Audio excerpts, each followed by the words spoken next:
Hi, my name is Dr. Karen Kan. I'm the founder of the Academy of Light Medicine and the Tulpacan Healing Method. In this series, I'm calling Healing Myths, Mistakes, and Misconceptions. I'm going through some topics that may be new to you that may help you in your healing journey so you can heal faster, easier, and more gracefully than ever before. So today's topic is about how to choose a healing practitioner. Now, I use the healing practitioner term loosely, including people like doctors, naturopaths, energy healers, Reiki masters, coaching. There's a whole bunch of professions that I lump in when I talk about healing practitioners. So I want to give you some red flags or warning signs, if you will, of who not to hire as your healing practitioner, and then how to find out who is the right person for you. Okay, so let's start with some of the mistakes or some of the red flags. So I highly recommend that you run away if the healing practitioner that you're interviewing tells you that their way is the only way. Think about it. Their way is the only way to heal. That you have to do it their way because they're the best, and there's no other way you can do it. That smacks of ego. Now, could they do some things better than others? Probably. But I like to think of it as facets of a diamond, that healers, maybe it's a billion faceted diamond, but every healer has his or her own unique gifts and contributions, as do you, even if you're not a professional healer. So my attitude is that there's always a way. The universe is not so limited to say only this one person in the entire multiverse can help you. No. So if you have a healer that says their way is the only way, I really caution you to hire that healer because there may be some ego stuff involved. So, like I said, my attitude is more like, hey, if not me, there is someone else for you. That's my attitude because we're looking for a fit, and I may not be the best fit for everyone, and I don't want to be the best fit for everyone, because there is someone or something for everyone in my perception. And I trust the universe to bring it to that person if it's not me. I set that intention. Every time I do a synergy interview, a discovery interview, I set that intention.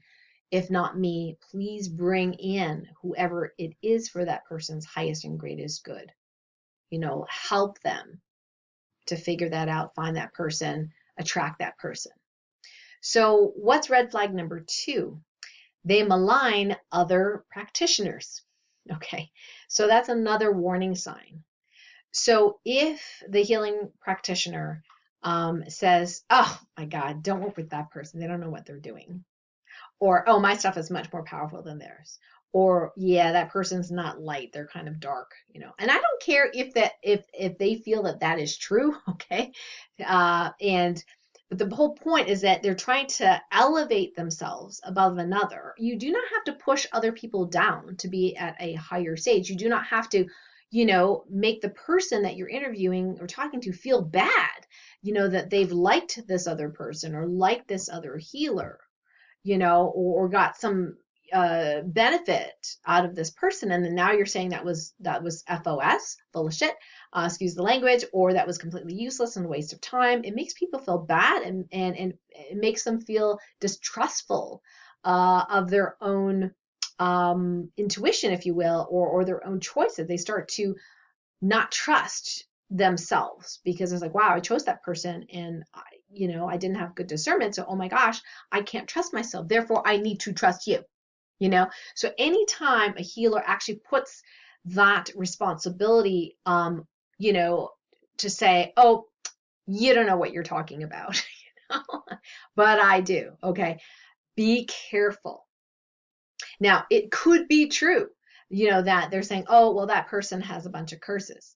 Well, the point is, did you ask them that question? Now I've been asked in the past, what do you think of so and so, right? Now as a student in private, right? It's not public. Normally I ask, well, what do you mean by that? Well, I had one student one time say, he says, I really liked this practitioner, a very famous person, and I, great respect for the work they do, because they spend a lot of money and time. They have thousands of students and everything like that. She says, I listened to this meditation CD from this teacher and I felt really sick. And I thought, okay. She says, would you mind checking it for me? And I said, okay. Well, she was a VIP client. I said, sure, let's take a look. And so in private, I did do that and found out that this particular teacher, that their well-intentioned, CD meditation had been overlaid with a negative frequency from extraterrestrials that were not in the light, if you will, a lower vibrational being, and they, technically speaking, created some sort of overlay there. So people listening to it, if they were susceptible to it, which many people were, because they were not a light score of over 90 yet, uh, would be negatively affected. Now, my student, having done some of the work herself, my work, whatever else work she did, could feel that manipulative pull. And I told her I didn't know, until I tested it. I said, it's possible maybe it's just a detox symptoms you're having. Like I give people the benefit of the doubt.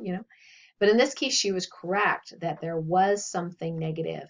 So in that case, it gave me the permission, because we did discover this, and this person has, gosh, probably millions of followers at this point, to go ahead and clear um, all the MP3s, all the meditation, everything that had been infected, if you will, by this negative energy. Because this teacher is doing really great work. The intention is very positive, really doing great work in the world, affecting positively thousands and possibly millions of lives, right? So, yeah, sometimes the dark side finds ways of manipulating. And if that teacher is not aware that that can happen or doesn't know how to discern that or know that or clear that, then some of us need to do that kind of rescue work. And in this case, I had permission to do that. Did I tell the person? Did I talk to the teacher? No, no, it wasn't necessary. I don't need to have like a gold star to do those kinds of missions if it's for the highest and greatest good to do. Sometimes I do not get allowed to do certain things because that person needs to experience certain things for themselves or their business, and I have to step aside and just, and just send love, and that's about it. So just be careful about healers who malign other healers, because there's always something that we do not yet know. Every single human teacher, healer, doctor, there's always something we do not know yet, right? So why compare? Like I said, it's one thing if someone's in private, they're already a client, whatever, then you say, hey, there's not a compatibility. And when I do that with my clients, if they have trusted that person, I don't tell them, oh, well, you were stupid to trust that person, right? Because then they feel betrayed, they don't feel good about themselves, right? So a really good healer will be able to communicate and couch it. I'm not perfect, but I do my best. Couch it in a way so it doesn't make that person feel bad. It could be like, okay, I could, for example, on my end feel, oh wow, that person's definitely got some entity issues, right? That healer. But instead of saying that necessarily to that person, I would say, oh, well, maybe there's a compatibility issue. Let's check in. We'll do a divine path score. That's one of our protocols in Topic healing. It's low. Well, it doesn't sound like you're really compatible at this point, and I might check a light score. Sometimes my clients will know how to do this because they're in level 1, level 2 training. So they're like, oh, can you check a light score, for so and so? And I said, you promised you're not going to put it on Facebook, right? And she's like, I promise. Right. So in that case, sometimes I will do that. I've had cases where an autistic child, the mother's like, hey, well, I have 5 providers here, and I have a sense of which one my son likes the best, but I want you to test. So I said, okay. So I do the light score. I have no idea who these people are. I just know their first name, right? I do the light score, and she goes, yeah, the one he likes the best is the one that you tested over 90% light score. And I was like, okay, well, it's nice validation, right? But I don't need to be validated. I'm just doing this as a service, and whatever's for the highest and greatest good. So there are ways in which, that we can, you know, steer people in the right direction without necessarily maligning other practitioners and making them look bad or, um, yeah. So what other red flags are there?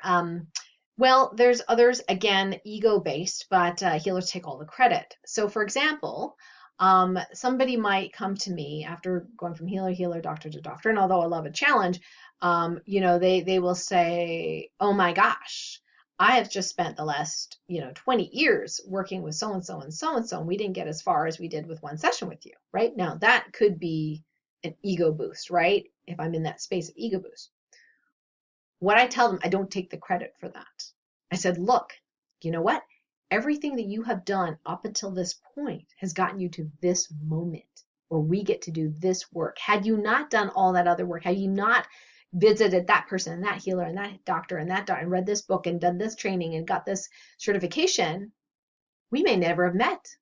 We may never have gotten to this point here where we finally figured out something really key, and then boom, the symptom's gone. Just because a symptom is not gone does not mean you did not get healing. That's the other issue. That's like another video we should do, right? So I don't take the credit for that. Like I used to take the credit because my self-esteem was so low. I depended on other people to tell me how awesome I was for me to feel awesome. And then when they were mad at me or they thought I was not awesome, I would feel really sad and depressed and down for like a week. Okay? I don't do that anymore. So people say nice things to me. I'm certainly very appreciative, but I don't hang my self-esteem based on what other people think or say because everyone has their perspective and it's not right or wrong. It's just that my self-esteem comes from me, comes from source, comes from me. I don't need that. So I always give when appropriate and I feel is right back to the client and the student and say, look, you have done a lot of work. You have committed to this. You have not, wasted all that time. You have not. You're here, aren't you? And then they go, oh yeah. I said, who you are today, are you more awake and enlightened than who you were 5 years ago? Oh my God, yes. Do you want to go back to that person you were 10 years ago? Oh gosh, no. Right?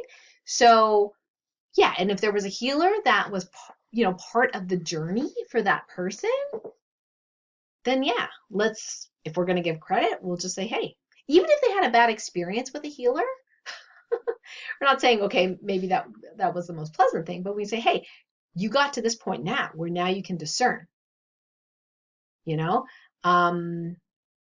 They're like, yeah, that's true. I can discern better. So I like to say it's all good. So what else? What other things is a red flag? Well, if the healer tells you that you just haven't found the right person yet, in other words, I'm the right person, you just haven't found them yet. Again, along the similar lines, just a little warning that, I like people to appreciate all aspects of their healing journey and give the power back to them. So it isn't about them magically finding a single person that is going to be the be all and end all of their healing. Again, giving the power away to the healer. It's more about taking responsibility and taking that power back. And the healer is there as a conduit in my case, for information, connecting to those higher vibrational energies, creating a new vision or bigger vision of why we're here and what their role is in this lifetime. And so when they come out of a healing session or a class, they feel more peaceful, they feel more excited for life, they're more curious, they have more discernment, and really that common peace at the end of the day. I know that I've done my job well, regardless of whatever their symptoms are, that they feel calm about it and they feel more peaceful and they feel more empowered. So that's what I prefer for people when they work with healers or doctors. In other words, if you have a doctor that does not believe that you can heal, you should fire that doctor and find someone else who can believe that you can heal. Why? Because there's actually data behind it. There's science behind it that if the doctor, and I'm talking about an MD in this case, if the MD does not believe that the soul or the thoughts or emotions have anything to do with health, people kind of defer to authority figures. And even if you don't think you do, energetically, you may. So that's why it's really important to work with someone that believes in you.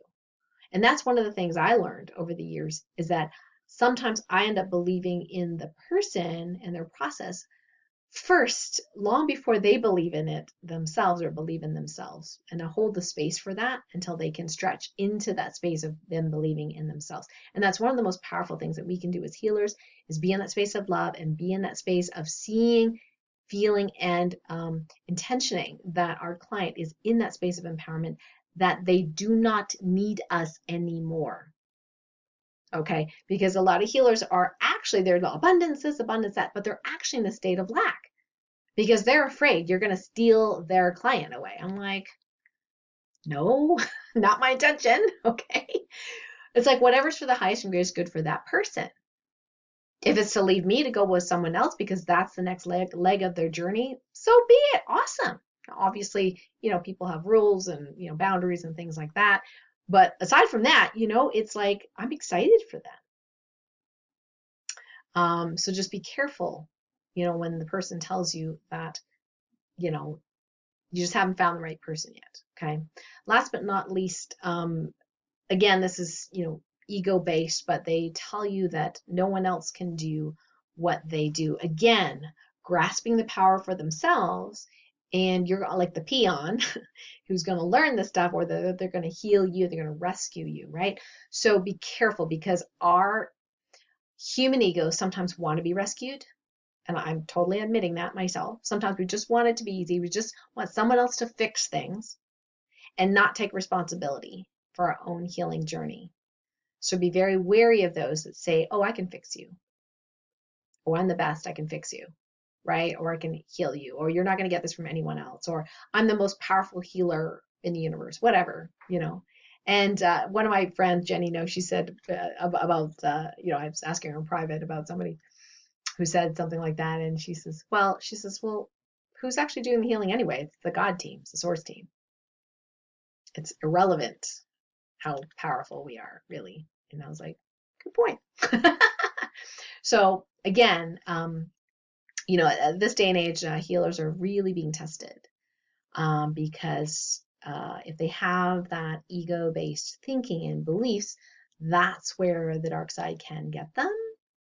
But yet, it's not necessarily my role to call up every healer, and go, oh my gosh, are you checking that out? Are you like ego-based? It's like not my job. You know what I mean? But my job is to help you discern who's the right fit. So just to summarize, there are some red flags that when you interview the healer, just some red flags. I would caution you to hire that healer to be your personal healer. Healers that say their way is the only way, no one else can do what they do. They malign other practitioners. They take all the credit, don't give you any credit, and they feel like, you just haven't found the right person. So they're the be all and end all, and they don't give credit for anything that you've done in the past, nor any of the healers that you've worked with in the past, which may have helped you to get to this point, right, of choice. And when you are in the interview with that person, what you want to feel is that they believe that you can heal and you have it within yourself, that power to heal yourself. And so I think that's one of the things, that, when I was even in medical practice, it was very popular, is because people may be anxious and upset over a lab result or a CAT scan or whatever it is they're coming in. But after that session with me, they felt calmer. They weren't afraid anymore. I counseled them. I helped them understand what these things mean, what the lab results mean. And then I was like, hey, you can heal. You have some home play to do, some homework to do, whether that be, drinking X amount of ounces of water, or, taking the supplement, or using phototherapy patches, or, doing block therapy, or doing a breathing exercise, whatever it is, in the 3D, human world that spirit was calling them to be responsible for. They had that power within themselves. They could take the reins. And so that's why they felt better after leaving my office. And that's why, it became popular. It's definitely not by saying everybody else sucks and I'm the best, but I'm all about results for sure, for sure. And I bless anyone that says, well, you're not for me. And I'm like, okay, all right. Well, I'm sure you will find someone else. In fact, one lady, and I'll end with this, we were on interview together, and she said she had wasted She said she had wasted 2 years of time searching on the internet for the answers. I said, okay, well, it's Can Heal and we can get you answers pretty quickly. So, so we did, this was a discovery interview, which there's a cost for. So we did a little reading and, basically a half a page of assessment. And we did in 5 minutes what she was looking for 2 years. And yet she says, well, I don't know. I don't know if I want to commit, to working with you. And I said, okay, I get it. This may be scary. You don't really know me that well. Totally get it. We may not be a fit at this point. But let me tell you this, the minimum you need to get is a coach. If you don't get a healer, get a coach, because you're spinning your wheels for the last 2 years. I do not want to connect with you 2 years from now and have you still spinning your wheels because there was something you are missing. Otherwise, you wouldn't be here on this call with me. And if I'm not the right fit, someone else is. So please, please, the minimum, get a coach, get a life coach, get a health coach, whatever it is, but you need an accountability partner. You can't just keep doing this on your own. Look, we just got these answers in 5 minutes, what you've been searching for 2 years. That's not good enough for you. That's okay, but find someone to be your accountability partner. So that's how I work it. So I hope this has been helpful for you. Please post in the comments what you learned from this video, any ahas, what's your experience, your favorite healers, things that you can add to this conversation. Would love to know. So post it in the comments below. And if you want to know more about what I do, there is a workshop coming up, that 3-hour workshop, interactive workshop, where we're going to be actually demonstrating some of these things, these mini assessments, things like that, things that we can do with quite a bit of speed. We'll see whether it resonates with you. This is a workshop that that's coming up soon. And would love to have you participate if it feels right for you. So I'll post the link near this video as well. And I look forward to chatting with you in the next segment of healing myths, mistakes, and misconceptions. Until next time, bye for now.